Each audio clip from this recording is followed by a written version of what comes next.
Ouch. This can happen, that this blade loses these two screws and then it's held in place by duct tape temporarily.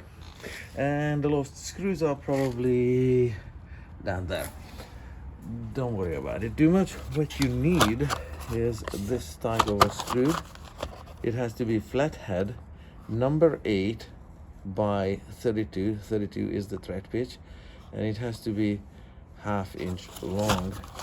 In other words, they look like this.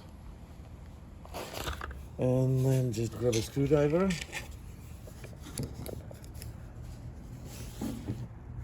and install a new one. No, just about like so. Perfect. Gonna be done in 20 seconds.